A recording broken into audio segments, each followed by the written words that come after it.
Welcome back to the interview area. We are joined by Rory McIlroy. Rory, how does it feel to be back at a U.S. Open? Yeah, it feels good. You know, I've been on a pretty good run of U.S. Open performances over the last few years. Obviously had a close call at LACC last year. Obviously Wyndham just pipping me to the post there. But you know, I feel like I really struggled at U.S. Open setups, 2016, 17, 18 in particular. And then, you know, I sort of had a bit of a, I guess, like a come to Jesus moment after that, and you know, tried to really figure out why that was. And then my performances from 2019 and after that have been really, really good. So yeah, excited to be back. I really enjoyed Pinehurst last time. You know, we were here in 2014. Just got in, so I'm looking forward to seeing the golf course this afternoon. We're going to open up to questions here on the left. Rory, based on either gut feeling or analysis of strokes gained or talks with Harry or your previous experience here in 2014, between now and Thursday afternoon, what part of your game are you most focused on? I think it's course dependent, so I would say for this golf course it'll be around the greens. From what I remember in 2014, it's obviously generous off the tee in terms of the playing corridors that you're asked to hit it into, but then if you hit it outside of those, you can get yourself into trouble in sort of this like sandy waste area. But like most Donald Ross courses, it's on and around the greens where I'm going to have to sort of do the most work and sort of figure out what shots to hit around greens. Obviously Martin here 10 years ago used the putter very, very well. So just sort of figuring out what I'm comfortable with on and around the greens. I think that'll be the big key over the next sort of 36 hours.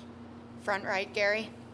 Rory, you mentioned the last 5 years, all top tens, all improvement every year. Is there one theme to that? Is there something in terms of game plan at different venues that you've applied that is reflected in these results, improving every year? Yeah, I would say embracing the difficult conditions, embracing the style of golf needed to contend at a US Open, embracing patience, honestly embracing what I would have called boring back in the day. You know, explosiveness isn't going to win a US Open. It's more, you know, methodically building your score over the course of 4 days and being okay with that.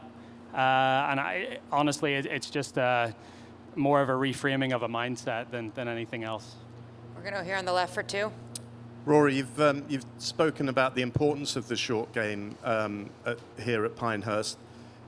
We always talk about you and talk about your prowess off the tee, and that's the sort of thing that commands the headlines. Do you think your wedge play, which actually is sensational, gets a little overlooked? And how much fun is that aspect of the game to you? Yeah, I would. You know, I think when you excel, especially at one part of the game, there's you know, other parts of the game get overlooked a little bit. I feel like I've turned myself into a pretty proficient player around the greens. I've always been a pretty good chipper of the golf ball. Bunker play's been solid for the most of my career. I feel like I've turned myself into a really good putter over these past sort of, you know, 4 or 5 years. But yeah, the driving is what people are interested in when they watch me hit a golf ball, and that's fine. But it takes more than driving a golf ball to win the amount of tournaments that I have, and yeah, I feel like all aspects of my game are in pretty good shape at the minute. Stay here on the left with Ann. Hi, Rory. Can you talk about Pádraig Harrington getting inducted into the World Golf Hall of Fame last evening and what that means for Irish golf? Yeah, you know, Pádraig is he's the quintessential pro. You know, he's also a wonderful ambassador for the game of golf around the world anywhere he goes.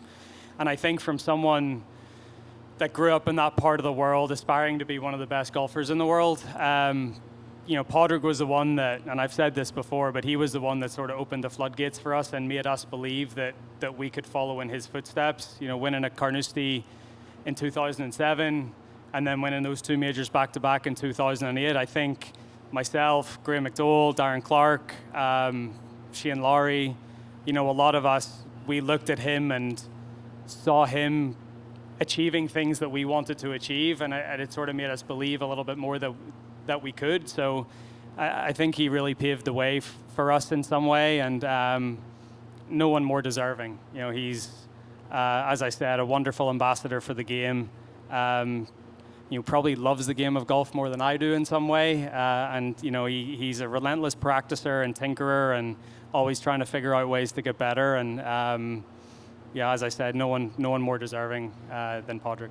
On the right to Dan. Another win for Scottie at the Memorial. You've been on runs like this. You've seen it. You know, you've been. I haven't been on a run like this. Maybe not quite this special. What is the most impressive to you about what he's been able to accomplish so far this year? The fact that the only thing that took him from winning a golf tournament was going into a jail cell for an hour. I think just the relentlessness. I think, look, a lot of stuff's went on in his life as well. They've just had a new child. You know, he's been through some struggles in his game, particularly the putter that he's been able to turn around as well. So, you know, it's not as if he hasn't had his challenges along the way, or, you know, circumstances have been a little bit different for him. But yeah, I mean, the word that I describe it as is relentless. It just seems like every time he shows up, he is the guy to beat, and deservedly so. I mean, this run that he's been on, you know, I think he's played 14 times this year, or 13 times this year, only once out of the top 10. Seems like he's always in contention. And it just doesn't, even when he, you know, like the most exciting thing about last week at Memorial was when he made the triple on 9. Everyone's like, oh, looks like people, you know, he might let people in here, but, you know, he finds a way to steady the ship, make a few birdies when he needs to, and, you know, undoubtedly the best player in the world at the minute by a long way, and, you know, it's up to us to try to get to his level. I don't remember what tournament it was, but you were in the broadcast booth, and you said, you know, maybe he should try a mallet, and then if he starts putting. Oh, Riviera, I remember it well. Yeah, you're great giving him that idea.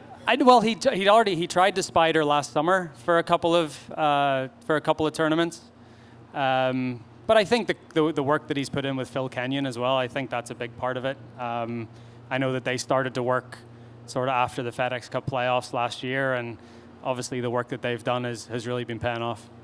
A few more here on the left. Yeah, Rory, just you drawn with Scottie and Xander again. I think you were with them at the Masters. Is there any advantage to being with those two guys, or a disadvantage maybe you get caught up in, you know, playing them rather than just concentrating on the golf course? I mean, if they're playing well and I try to keep up with them, then I guess it's a good thing.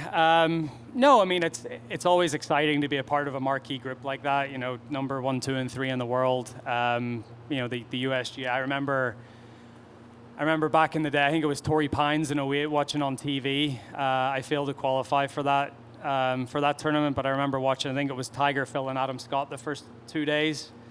So it's cool to be a part of these pairings, and yeah, I think at this point, Scottie, Xander, and myself are all experienced enough not to get caught up in it, and just to go about our business and try to, you know, shoot a couple of good scores to put ourselves in position going into the weekend. Here, far right. Rory, Nick Saban at Alabama used to give his team 24 hours to either celebrate a win or mourn a loss. When you have a close loss like you had last year at LACC, what's your process for dealing with it, putting it behind you, learning from it? Yeah, I mean, I won my next start after LACC at the Scottish Open. Wasn't quite able to emulate that at the Open, but I've played enough golf and enough golf tournaments over my career that once it's done, it's done. You know, you leave it in the past. You try to learn from whatever happened that given week. But you know, the good thing about golf in particular is there's always the next week. There's always an opportunity to get back up on the horse and try again. 2 more. Scott on the right. Rory, you said earlier that you kind of found U.S. Open golf a little boring at one point, and Pinehurst asked some different questions than most U.S. Open courses. When you get offline and you get in whatever the rough and wiregrass is, do you like that kind of examination where maybe it gives you some kind of chance to recover better than out of really thick rough? Yeah, because it gives you options, and it gives you like even going back to last week at Memorial, you know, people hit it offline or people hit a green. You're basically only seeing players hit one shot. There's only one option, and that turns into it being somewhat one-dimensional and honestly not very exciting. And I think a course like this definitely demands a different skill set, and also some creativity. And I think that'll be on display this week. And I've already seen some videos online of people maybe trying fairway woods or having lob wedges or putters, or even if you get half lucky and get a decent lie in that wiregrass sandy area, being able to hit a recovery shot. So I think for the viewer at home, that's more exciting than just seeing guys hack out a 4-inch rough all the time. So hopefully that comes to fruition, and it is an exciting golf tournament. One more on the left, Brentley.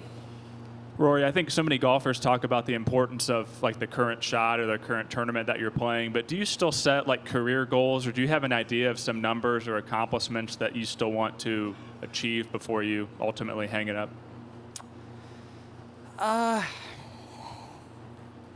Not particularly. I mean, I've always said, I still feel like being the most successful European in the game is within my reach. I've got obviously Seve and Nick Faldo to pass there in terms of major wins, but I'm really proud of my body of work over the past 15 years and everything that I have achieved, whether it be season-long titles or individual tournaments or majors. Obviously, getting my hands on a 5th major has taken quite a while, but I'm